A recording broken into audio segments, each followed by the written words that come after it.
ఆ పిల్లల మంచి కోరుకునే తల్లిదండ్రులు పిల్లల భవిష్యత్తు చెడిపోతుంటే ఇంకా కాంగ్రెస్కి ఏ రకంగా ఓటేస్తారు? అదేవిధంగా ఆరోగ్యశ్రీ, ఇది కూడా వైఎస్ఆర్ గారు ప్రారంభించిన పథకం. కేసీఆర్ గారు ఈ పథకం మంచిదని 2 లక్షల రూపాయల నుంచి దాన్ని 5 లక్షల రూపాయలకు పెంచాడు. ప్రతి కుటుంబానికి ప్రతి ఏడాది 5 లక్షలకు పెంచింది కేసీఆర్ ప్రభుత్వం. ఆసుపత్రుల సంఖ్య పెంచాం, వ్యాధుల సంఖ్య పెంచాం, 7,000 కోట్ల రూపాయలు ఖర్చు పెట్టి ఆరోగ్యశ్రీ పథకాన్ని బీఆర్ఎస్ ప్రభుత్వం కొనసాగించింది. 2 ఏళ్ళైంది రేవంత్ రెడ్డి గారు వచ్చి. దాదాపు 1900 కోట్లు బకాయి పడితే ఆరోగ్యశ్రీ డబ్బులు ఇవ్వకపోతే వాళ్ళు సమ్మె నోటీస్ ఇచ్చారు. అయ్యా ఎప్పుడు ఇస్తారు అని అడిగి 2 సంవత్సరాలు వేచి చూసి నోటీస్ ఇస్తే ఆసుపత్రుల మీదకి నోటీసులు, పోలీస్ దాడులు, మున్సిపల్ అధికారులు వెళ్ళి వేధింపులు, విజిలెన్స్ దాడులు, నీ మెట్లు రోడ్డు మీదకి వచ్చినాయి నీ హాస్పిటల్ కూలగొడతాం, నీ ఫైర్ ఇంజన్ అలారం పనిచేస్తలేదు నీ హాస్పిటల్ సీజ్ చేస్తాం. ఇదా బ్లాక్మెయిల్? ఒక ప్రభుత్వం నడిపే తీరు ఇదా? కాలేజీలు ఫీజు రియంబర్స్మెంట్ అడిగితే పోలీసులను పంపిస్తావు, ఆరోగ్యశ్రీ బకాయిలు చెల్లించమంటే పోలీసుల్ని పంపిస్తావు.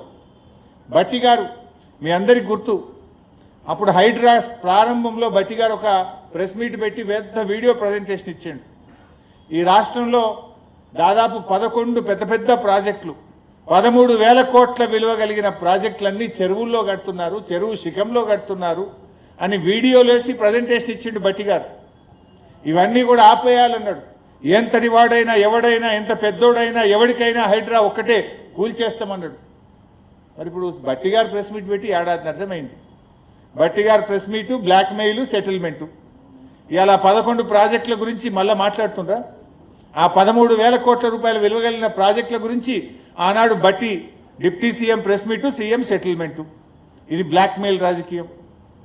అదేవిధంగా ఉద్యోగ సంఘాలు, వాళ్ళు రిటైర్మెంట్ అయిన ఉద్యోగులకు పెన్షన్ బెనిఫిట్స్ వస్తలేవు, డిఏలు రావడం లేదు, పిఆర్సీ రావడం లేదు. ఉద్యోగ సంఘాలు ఎక్కడన్నా నోరెత్తితే వాళ్ళ మీద ఏసీబీ దాడులు, బ్లాక్మెయిల్. ఉద్యోగ సంఘాలు ఇలా దేశంలో అత్యధిక డిఏలు పెండింగ్లో ఉన్న రాష్ట్రం తెలంగాణ రాష్ట్రం. పిఆర్సీ ఎరియర్స్ చెల్లించని రాష్ట్రం తెలంగాణ రాష్ట్రం.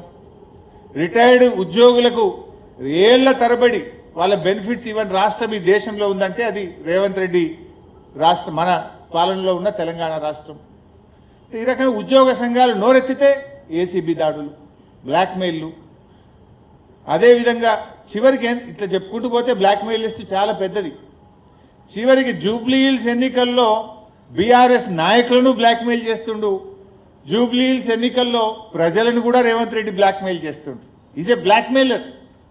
ఒక ముఖ్యమంత్రి 2 ఏళ్లలోనే నీ పని చేశాను, నా ప్రభుత్వం ఇంత మార్పు తెచ్చింది, ఇది మా గుణాత్మకమైన మీ జీవితాల్లో తెచ్చిన మార్పు అని ఓట్లు అడగాలి. కానీ రేవంత్ రెడ్డికి చేసిందేమీ లేదు, చెప్పుకోవడానికి అంతకంటే లేదు. కనుక అదే బ్లాక్మెయిల్ మైండ్ సెట్తో ఉన్న ఈ ముఖ్యమంత్రి ఇవాళ జూబ్లీ హిల్స్లో బీఆర్ఎస్ నాయకులను, నువ్వు బీఆర్ఎస్ నాయకులు కాంగ్రెస్లో చేరకపోతే నీ ఇల్లు కూలగొడతాం, నీ వ్యాపారాలు దెబ్బతీస్తాం, నిన్ను ఇంకేదో చేస్తాం అని ఇవాళ బీఆర్ఎస్ కార్యకర్తల మీద నాయకులను వేధింపులకు గురి చేసే ప్రయత్నం చేస్తున్నాడు. చివరికి ప్రజలతో కూడా ఏమంటున్నాడు, మీరు కాంగ్రెస్ కోటేయకపోతే మీ రేషన్ షాప్ బంద్ అవుతుంది, మీ పెన్షన్ బంద్ అవుతుంది. నీ అయ్యే జాగిరా, నువ్వెవరి బంద్ చేయడానికి? This is democracy. నీ ఇంట్లోకి వెళ్ళి ఇస్తున్నావా, నీ నాయన డబ్బులు ఇస్తున్నావా? ప్రజల సొమ్ము ప్రజలకు ఇస్తుంది, ఇది ప్రభుత్వం బాధ్యత. కానీ ఇలా ముఖ్యమంత్రి ఏంటంటే ఓటమి భయం పట్టుకున్నది, చెప్పుకోవడానికి ఏమీ లేదు. అందుకే ఇలా రేవంత్ రెడ్డి బ్లాక్మెయిల్కు పాల్పడతా ఉన్నాడు, ప్రజలను బెదిరించే ప్రయత్నం చేస్తూ ఉన్నాడు. ప్రజాస్వామ్యంలో బెదిరింపులకు తావులేదు, స్కీములు బంద్ చేస్తా అని చెప్పడానికి అవకాశం లేదు. ఇది కేవలం నీ ఓటమి భయంతో